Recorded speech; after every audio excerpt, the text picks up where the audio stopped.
अधर्म पर धर्म की जीत, अन्याय पर न्याय की विजय, बुरे पर अच्छे की जय जयकार, यही है दशहरा का त्योहार जो देश भर में बड़े ही हर्षोल्लास के साथ मनाया जाता है।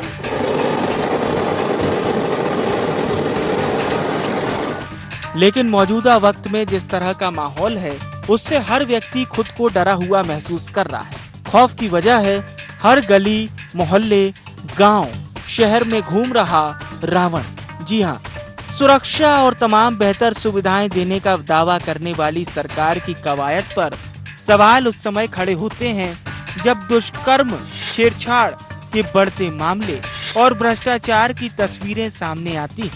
तब सवाल उठता है कि त्रेता युग में एक ही रावण था जिसका वध भगवान राम ने किया था, लेकिन आज रावण का स्वरूप बदला है जो अलग अलग जगह हमारे बीच घूम रहा है। इतना ही नहीं, सियासत में भी महंगाई, छुआछूत, जातिवाद, बेरोजगारी जैसे दिनों दिन रावण का कद बढ़ रहा है। लिहाजा जनता परेशान है। तभी जनता को कलयुग के रावण की तलाश है। वो महंगाई या भ्रष्टाचार को दूर करने के लिए हो, जो हमारे जो छोटे छोटे जो लोग हैं उनके लिए बेरोजगारी जो फैलती जा रही है उसके लिए सरकार कुछ सोचे।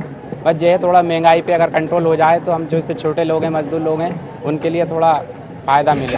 ये जनता का दर्द नया नहीं बल्कि लंबे वक्त से है। हालांकि जिम्मेदार इस पीड़ा को खत्म करने का आश्वासन जरूर देते हैं, लेकिन कहते हैं ना, रात गई बात गई। यानी सत्ता की सीढ़ी चढ़ने के बाद सियासतदान भूल जाते हैं और जनता उसी समस्या पर सवार रहती है।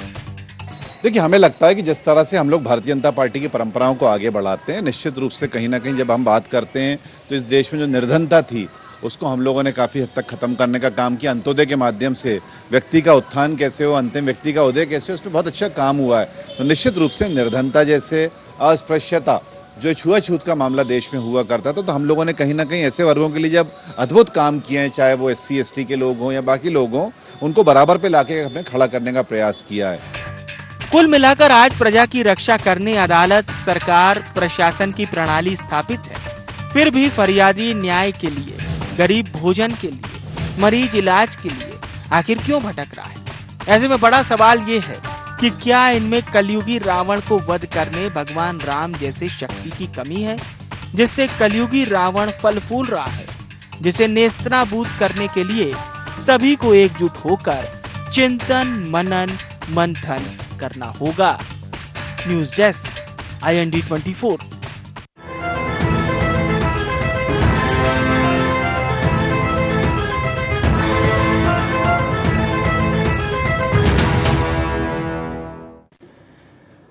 नमस्कार, IND एजेंडा रावण कौन में आप सभी का बहुत स्वागत है। आपके साथ मैं हूं विवेक पांडे। तो आज के समय में रावण आखिर कौन है? त्रेता युग में दशानन को तो समझा जा सकता है, लेकिन कलयुग में रावण कौन है? रावण किस रूप में है, किस सोच में है, ये हम जानने की आज कोशिश करेंगे। जानने की कोशिश ये भी करेंगे कि किन किन रूपों में रावण बटा हुआ है और राम किस तरह से मन में आएंगे, इस पर भी हम चर्चा करेंगे। तमाम मुद्दों पर चर्चा होगी, लेकिन एक नजर IND एजेंडा के प्रमुख बिंदुओं की ओर। तो सबसे पहले, क्या रावण महज एक पुतला बन गया है? मौजूदा वक्त की समस्या रूपी रावण से कैसे मिलेगी निजात? क्या हमारे धार्मिक त्योहार सिर्फ प्रतीकात्मक रह गए हैं? और अंत में, आखिर कब मरेगा मन का रावण? क्योंकि जब तक मन का रावण नहीं मरेगा तब तक मन में प्रभु राम नहीं आ पाएंगे। अब खास मेहमानों को इस कार्यक्रम से जोड़ते हैं। मिनेंद्र डागा साहब हमारे साथ जुड़ चुके हैं, भारतीय जनता पार्टी के नेता हैं। आनंद जाट साहब हमारे साथ जुड़ चुके हैं, प्रवक्ता हैं मध्य प्रदेश कांग्रेस के। और मध्य प्रदेश के वरिष्ठ पत्रकार सुरेश शर्मा साहब का भी बहुत स्वागत है। चर्चा की शुरुआत आदरणीय शर्मा जी, मैं आप ही की वाणी से करना चाहूंगा। आज के समय में कहते हैं कि चेहरे पर कुछ और होता है लेकिन दिल में कुछ और होता है। क्या ऐसे लोग भी बढ़ गए हैं? देखिए विवेक जी, क्या हो रहा है कि जो रावण है, उस रावण को हमने जिस रूप में था उससे बहुत दूर कर दिया है। और आज यदि हम महंगाई को रावण कहेंगे या भ्रष्टाचार को रावण कहेंगे, तो मुझे नहीं लगता कि जो रावण का स्वरूप था, रावण जिस बात के लिए रावण का मामला था, उसको हम जो है सही परिप्रेक्ष्य में कह रहे होंगे जी। क्योंकि हमने क्या हुआ कि जो मूल बिंदु थे, जैसे एक चीज को रावण के साथ जोड़ा जा सकता है, वो है व्यभिचार को। वो भी आज जो छोटी छोटी बालिकाओं के साथ जो घटनाएं सुनने में आ रही हैं, जो शर्मसार करने वाली हैं, ये जो है हम जोड़ सकते हैं। लेकिन रावण के साथ ये भी नहीं था। रावण ने सीता का हरण करके जो अपराध किया था, उस अपराध में कहीं भी बलात्कार नहीं था, उसके अंदर कहीं भी अत्याचार जैसी स्थिति नहीं थी। तो ये बात सही है कि मेरे इस कथन से ये समझा जा सकता है कि मैं रावण का पक्ष ले रहा हूं, लेकिन मैं ये कह रहा हूं कि रावण को जिस रूप में श्री राम ने मारा है जी, उसको यदि महंगाई और बेरोजगारी जैसी चीजों को रावण बना करके पेश करेंगे, क्योंकि रावण को जिस रूप में बनाना चाहिए और हम केवल एक पुतले तक सीमित करके खड़े हो गए आज की तारीख में, यदि हम उसके 5 साल का यानी 1 साल के अंदर मान लो हमें रावण का जो है पुतला जलाना है, तो बाकी के 364 दिन हमको रावण पनपने नहीं देना। वाह। रावण पनपने नहीं देना वाला काम जो है वो पुलिस प्रशासन की ओर से करना चाहिए, राजनीतिक कार्यकर्ताओं नेताओं की ओर से करना चाहिए, हमारे मीडिया के लोगों की ओर से करना चाहिए, ताकि जो गलत है जिसको हम रावण आज मान रहे हैं, उस गलत को हम पनपने न दें। इसके अलावा एक चीज और हो गई कि यदि हम रावण की चर्चा कर रहे हैं तो हमको राम की भी चर्चा करना पड़ेगी जी। तो राम लोगों ने बनना छोड़ दिया जी। सबसे बड़ी चीज ये है कि हम जिस भी नेता की तरफ देखते हैं, तो क्या आज की तारीख में किसको राम माने, हम किसको ये मान ले। आज रावण का पुतला जलाने के लिए जो व्यक्ति जा रहा है उस पर कितने आरोप हैं, कल जा रहा था कितने आरोप हैं। तो ये जो परिस्थितियां हैं, अच्छा आप ये बताइए कि हम देखते हैं कि सारी बुराइयों की जड़ राजनीति है। राजनीति एक दूसरे को काटती है, राजनीति एक दूसरे को बढ़ने नहीं देती है। राजनीति कई बार तो कांग्रेस के हमारे मित्र कहते हैं कि हमारे ऊपर झूठे आरोप लगाए जा रहे हैं और हमारे खिलाफ FIR दर्ज कराई जा रही है। तो आप ये देखिए राजनीति कहां तक पहुंच रही है। इस परिस्थिति में आप उन्हीं राजनीति वालों को राम कैसे मान लोगे, वही कैसे आप समन कर देंगे अनाचार अत्याचार का। जी। इसलिए ये एक बहुत गंभीर विषय आपने उठाया है, और इस गंभीर विषय में मैं यदि इसको एक लाइन में बांधने की, जो मैंने अभी तक कहा है उसको यदि एक लाइन में बांधने की कोशिश करूं, तो मैं ये कहूंगा कि जिस चीज को हम रावण मान रहे हैं वो केवल एक दिन के लिए, दशहरे के लिए छोड़ने की बजाय बाकी के दिनों में भी हमें उसके ऊपर चिंता व्यक्त करना चाहिए। बिल्कुल। और जो इसके लिए सक्षम लोग हैं वो लोग जो है इसको न पनपने दें और राम बनने की चेष्टा करें। मुझे लगता है इससे के बाद जो है हम परिस्थितियों को संभाल पाने की स्थिति में आएंगे। बहुत बहुत अच्छी बात है। और शर्मा साहब, दौर भले ही कोई भी रहा हो, लेकिन हर लीडर अपने समय को राम राज्य कहीं ना कहीं जनता से कहलवाना चाहता है, क्योंकि राम राज्य की यही बात थी। आनंद जी से हम प्रतिक्रिया लेते हैं।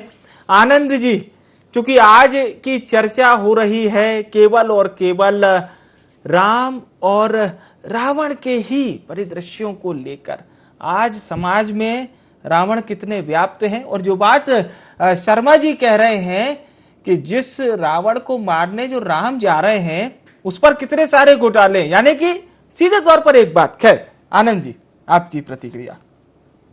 देखिए, सबसे पहले IND 24 के सभी दर्शकों को विजयादशमी की हार्दिक शुभकामनाएं प्रेषित करता हूं, और फिर दो तीन चीज़ों को कहना चाहता हूं कि एक श्लोक है कि असतो मां सद्गमय, तमसो मां ज्योतिर्गमय और मृत्युर्मां अमृतम गमय। मतलब असत्य से सत्य की ओर हम जाएं, हे प्रभु हमें असत्य से सत्य की ओर ले चल।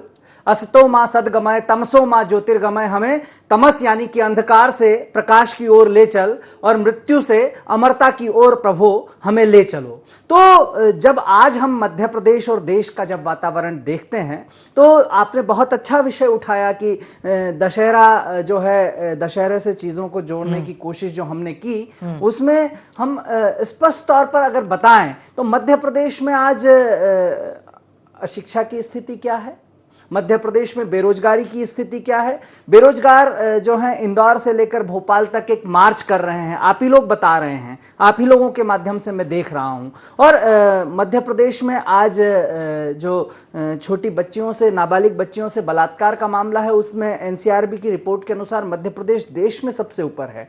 लेकिन आज चूंकि विजयादशमी का पर्व है और मैं इस सब राजनीतिक बातें नहीं करना चाहता हूं, और इसमें सीधे तौर पर यह कहता हूं कि जब वेद की ऋचा कहती है कि संगच्छध्वम संवदध्वम संवो मनांसि जानताम देवा भागम यथा पूर्वे संजाना ना उपासते, अर्थात हम सब जो हैं एक दिशा में चलें, हमारे विचार एक समान हो, हमारी आवाज एक हो, हमारी चलने की जो दिशा है वो एक हो, तो हम एकता के सूत्र की बात करते हैं। ऋग्वेद इस एकता की बात करती है। और ऐसे समय में जब किसान को जवान से लड़ाने की कुछ लोग कोशिश कर रहे हैं, ऐसे समय में जब वकील से डॉक्टर को, वकील से पुलिस को और जनता के एक हिस्से से दूसरे हिस्से को कुछ लोग लड़ाने की कोशिश कर रहे हैं, तो ऐसे समय में एक नेता है जो पूरे भारत को जोड़ने के लिए एक गैर राजनीतिक यात्रा पर निकला है, जिसे भारत जोड़ो यात्रा कहते हैं, और उस नेता का नाम राहुल गांधी है। जी, वैसे आप नहीं भी बताते तो मिनेंद्र जी समझ गए थे। ठीक है मिनेंद्र जी, राहुल गांधी जी की चर्चा हुई, लेकिन देखिए मैं शुरुआत वही चाहूंगा जैसे आनंद जी ने अपनी ओर से अपने भाव प्रकट किए, ऐसे ही आप भी इस दशहरे पर कौन आपको लगते हैं कि रावण हैं और इसी समाज में घूम रहे हैं? विवेक जी, सबसे पहले IND24 और पूरे मध्य प्रदेश के दर्शकों को मैं विजयदशमी की बहुत बहुत शुभकामनाएं देता हूं। जो आज हमारा पैनल बैठा है, वरिष्ठ पत्रकार आदरणीय सुरेश शर्मा जी को प्रणाम करता हूं, आनंद भाई को भी बहुत शुभकामनाओं में शामिल करता हूं, और आपकी पूरी टीम को अपनी शुभकामनाओं में और शुभभावनाओं में शामिल करता हूं। बहुत अच्छा विषय और एक अलग विषय। आज मैं बिल्कुल किसी भी प्रकार की राजनीतिक चर्चा के मन बिल्कुल नहीं है। आज शुद्ध अंतःकरण से हम सिर्फ वर्तमान परिवेश पे चर्चा करें और हम किस तरीके से इसमें सुधार कर सकते हैं उस पर चर्चा, एक सार्थक चर्चा, एक सार्थक पहल हम करें तो ज्यादा अच्छा रहेगा। सबसे पहले मैं एक बात से शुरुआत करूंगा कि जो वर्तमान परिवेश पूरे भारतवर्ष के अंदर है कि हम राम को मानते हैं पर राम की नहीं मानते, हम गोपाल को मानते हैं पर गोपाल की नहीं मानते। इसमें जो बात और जो भाव मेरा छुपा हुआ है उसको समझने का प्रयास हम सबको करना चाहिए कि हम राम को तो मानते हैं पर राम की नहीं मानते। राम ने रावण को मारा, हम रावण को जलाने लगे, लेकिन हमारे अंदर जो अहंकार रूपी रावण है, जो अहम हमारे अंदर है, जो बहुत सी बुराइयों को लेकर हमारे अंदर है, कभी ये जो एक प्रतीकात्मक रावण का दहन तो हम करते हैं, लेकिन जैसा सुरेश शर्मा जी ने कहा, मैं उनकी बात से इत्तेफाक रखता हूं कि हमें 365 दिन ही रावण को मारने की जरूरत है। और हर आदमी के अंदर, हर व्यक्ति के अंदर कहीं ना कहीं थोड़ा अलग अलग प्रकार से रावण विद्यमान है। और एक बात और कहना चाहूंगा कि रावण को जरूर हम इस परिवेश में देखते हैं, जैसा आदरणीय सुरेश शर्मा जी ने कहा कि रावण में एक अच्छाई भी हम कहना चाहेंगे, कोई उसमें गुरेज नहीं है। वर्तमान के रावण से वो रावण मुझे बहुत श्रेष्ठ लगता है, जो वर्तमान का परिवेश है उससे वो रावण, क्योंकि उसने सीता के सतीत्व को हाथ नहीं लगाया, इसलिए वो एक प्रतीक था, एक संदेश था राम का।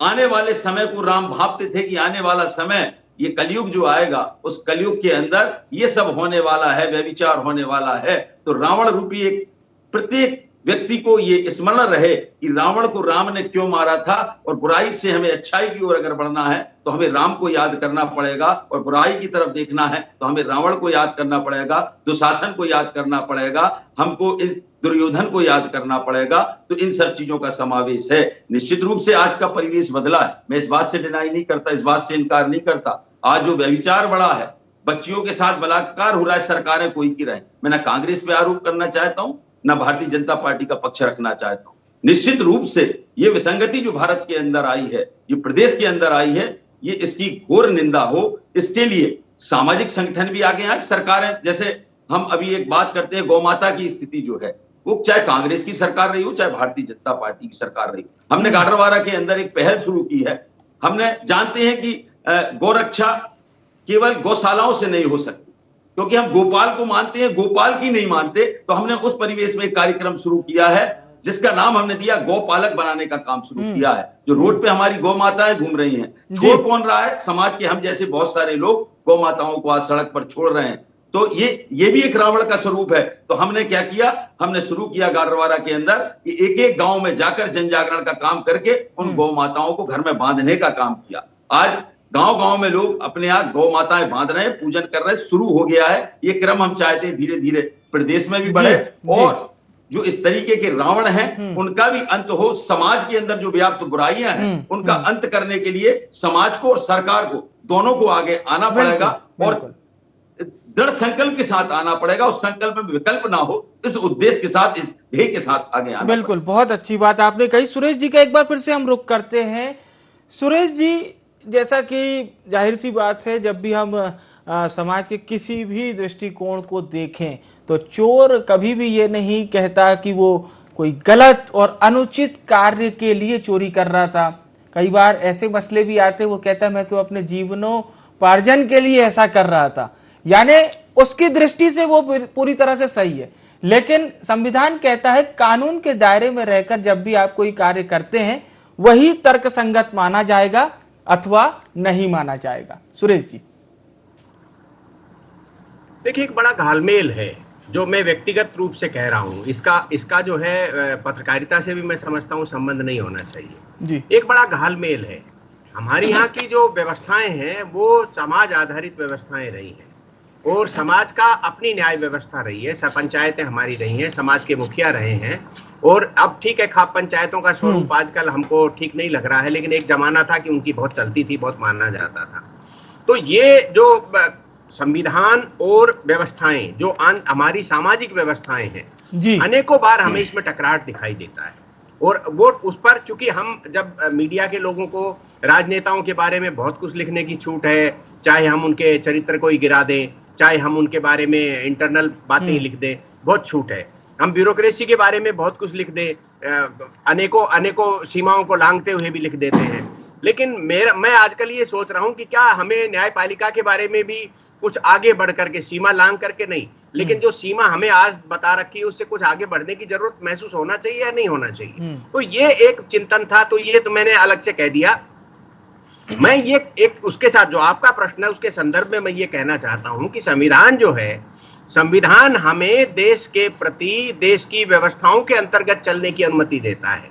हमारे सामाजिक कार्यों को यदि संविधान के तहत लेने लग जाएंगे तो सारी काम बिगड़ जाएंगी, क्योंकि हमारा समाज जो है वो कभी भी लिव इन को स्वीकार नहीं करता था। लेकिन कानून बना करके संविधान ने हमारे समाज की एक ऐसी विकृति पैदा कर दी जिसने, आप एक तरफ रावण मारने की कोशिश करते हो, दूसरी तरफ आप लिव इन की छूट दे रहे हो।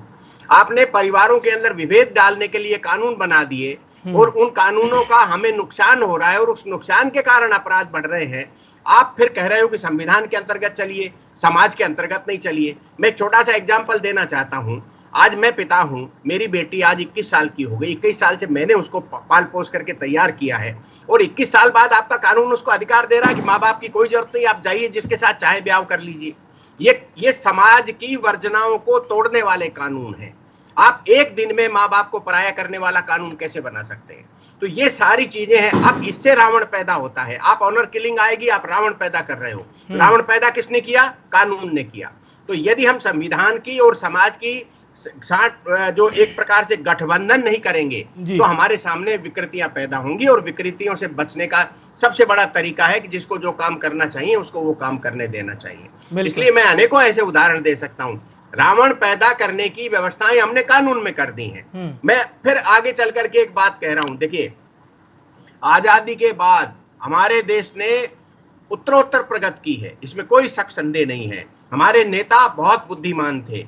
हम तो उनके बारे में सोचते हैं तो ये लगता है कि जिस प्रकार से एक बार भीम हनुमान जी को देख रहे थे, जब वो उनकी पूंछ हटा रहे थे, तब वो इतना विराट रूप दिखाया उन्होंने जी। और उस विराट रूप को के सामने वो बोने नजर आ रहे थे। तो मैं ये मान के चलता हूं कि हमारे देश के सत्ता पर जो बैठे हैं वो उनके सामने हम बहुत बोने हैं। इसके बावजूद भी ये कहना बहुत जरूरी है कि हमारी जो मूल संस्कृति थी, वो मूल संस्कृति का कहीं न कहीं क्षरण हुआ है और उस क्षरण ने हमें नुकसान की ओर पहुंचाया है। चलिए, आज हम संस्कृति की तरफ वापस लौट रहे हैं, सारे राजनीतिक दल उस संस्कृति की बातें करने लगे हैं। मुझे लगता है जब संस्कृति की तरफ हम जाएंगे तो संस्कार पैदा होंगे, और जब संस्कार पैदा होंगे तो रावण पैदा होने में बाधाएं होंगी, और उन बाधाओं के बाद हमें राम पैदा करने की सुविधाएं होंगी। तो मुझे लगता है संस्कारों की तरफ लौटने वाली बात बहुत महत्वपूर्ण है। बिल्कुल। आनंद जी, मेरा आपसे एक सवाल यही है, आजाद भारत से लेकर अभी तक किस सरकार का समय आपको लगता है कि ये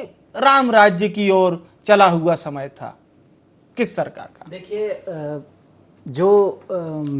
मेरा जन्म जब हुआ उसके पहले की सरकारों को मैंने पढ़ा है, लेकिन अगर मैं कहूं कि वास्तव में किसी सरकार ने जनता के लिए काम किया है, तो मुझे लगता है कि 2004 से 2014 तक का जो समय है वो बहुत महत्वपूर्ण है। और मैं समझता हूं कि मिनेंद्र भाई भी मेरी इस बात से सहमत होंगे, क्योंकि वो उस समय कांग्रेस के साथ ही थे, उन्हीं नीतियों के साथ थे। तो सबसे पहले वो सरकार जिस सरकार को, मतलब तुलसीदास जी राम राज्य की बात करते हैं, और महात्मा गांधी का राम राज्य भी तुलसीदास जी की रामचरितमानस से काफी प्रेरित था। तो वो सरकार जिसने शांतिपूर्ण तरीके से लोगों को पारदर्शिता का अधिकार दिया, यानी कि सूचना का अधिकार दिया, जिस सरकार को बदनाम करने के लिए लंबे लंबे घोटाले गढ़े गए वो सिद्ध नहीं हुए आज तक, उस सरकार ने जनता को पारदर्शिता का अधिकार दिया। उस सरकार ने लोगों को रोजगार का अधिकार दिया, जिसे हम मनरेगा यानी कि महात्मा गांधी राष्ट्रीय ग्रामीण रोजगार गारंटी योजना के नाम से जानते हैं। उस सरकार ने लोगों को शिक्षा का अधिकार दिया, और शिक्षा के अधिकार मतलब राइट टू एजुकेशन के अंतर्गत जो है 6 से 14 साल तक के बच्चों को निशुल्क शिक्षा का अधिकार दिया। भोजन का अधिकार इस सरकार ने दिया, जिसे खाद्य सुरक्षा अधिनियम 2013 कहा जाता है। और इस सरकार ने निर्भया कांड के बाद जो है महिलाओं की सुरक्षा के लिए जो कड़े कानूनी प्रावधान थे वो करने का काम किया। और सबसे बड़ी बात यह है कि इस सरकार के दौरान ही हमारी आर्थिक समृद्धि वो आई जिसके पास 2004 में साइकिल थी, वो आदमी 2014 तक कार से घूमने लगा था। वो आर्थिक समृद्धि का दौर था। 2008 की वैश्विक मंदी जो थी, उस मंदी को भी उन्होंने जो है पछाड़ने में सफलता पाई थी। और ऐसे मनमोहन सिंह जो हैं हमारे प्रधानमंत्री थे, और यूपीए की सरकार थी। तो मैं समझता हूं कि वो सरकार जो है वो महंगाई पर भी कंट्रोल करने की कोशिश कर रही थी। और उसको देखिए, मैं कैसे कहना चाहता हूं, क्योंकि 60 रुपए लीटर वाला जो पेट्रोल था या डीजल था वो महंगा दिखाया जा रहा था, और आज की सरकार में 109 रुपए लीटर पेट्रोल हो गया है, लेकिन महंगाई को सरकार स्वीकार करने को तैयार नहीं है। और बेरोजगारी पर बात करें या जिन किसी भी मुद्दों पर बात कीजिए, वर्तमान की सरकार अगर पिछले 10 सालों की तुलना करें तो वर्तमान सरकार बहुत बड़ी असफलता की तरफ बढ़ रही है। हम यही सवाल मिनेंद्र जी आपसे भी, आप आजाद भारत से लेकर अभी तक किस सरकार को मानते हैं कि इसमें राम राज्य की एक झलक दिखाई देती है? देखिए, निश्चित रूप से विवेक जी, कोई भी सरकार है जो आती है वो विकास के एजेंडे को लेकर आती है। वो तरीका अलग अलग हो सकता है काम करने का, लेकिन अगर आप देखें, निश्चित रूप से आनंद भाई ने जितनी बातें गिनाई, मैं उससे ना ज्यादा वो नहीं करना चाहता, उन बातों में नहीं जाना चाहता। लेकिन इन 8 वर्षों के अंदर भारत का विश्व में जिस प्रकार से एक आधार बढ़ा है, जिस तरीके से आज ईश्वर के प्रति, देखिए, दोनों चीजों को बैलेंस करके सरकार चलती है। यहाँ संस्कार देने का काम भी करती, सभ्यता बचाने का काम भी भारत की सरकार ने इन 8 सालों के अंदर किया है। क्योंकि हम कहते थे कि सौगंध राम की खाते हैं, मंदिर वहीं बनाएंगे, तो वो संस्कार देने का काम भी भारतीय जनता पार्टी के प्रधानमंत्री और सरकार करने जा रही है। हमने आत्मनिर्भर भारत की बात कही, हम आत्मनिर्भर भारत की तरफ बढ़ रहे हैं। हम जहां रक्षा में हम आयात करते थे, आज हम निर्यातक देश बन गए। तो ये एक हमारी बड़ी उपलब्धि की ओर हम इन 8 सालों के अंदर कोई एक ऐसा स्कीम नहीं आया जिससे भारत का और राजनीतिक लोगों का सर झुका हो, किसी सरकार के मंत्री का सर झुका हो, प्रधानमंत्री का सर झुका हो। और आप उन 10 सालों का कार्यकाल स्वयं आनंद भाई आकलन कर लें कि कितने प्रकार के घोटालों से सरकार घिरी रही है, और काम चलता रहा लेकिन घिरी रही सरकार। अजय मिश्रा जी का नाम सुना है क्या? लखीमपुर खीरी वाला जो मामला है उसमें उनका सर झुका हुआ आप नहीं मानते क्या? आप अभी बहुत सी चीजों में आपको सर झुकाना पड़ेगा। हाँ बोलिए ना, आप बताइए, मैं जवाब देने तैयार हूँ। आप बताइए, जवाब देने तैयार हूं मैं। आप बोलिए, प्रश्न पूछिए, मैं जवाब देने तैयार हूं सर।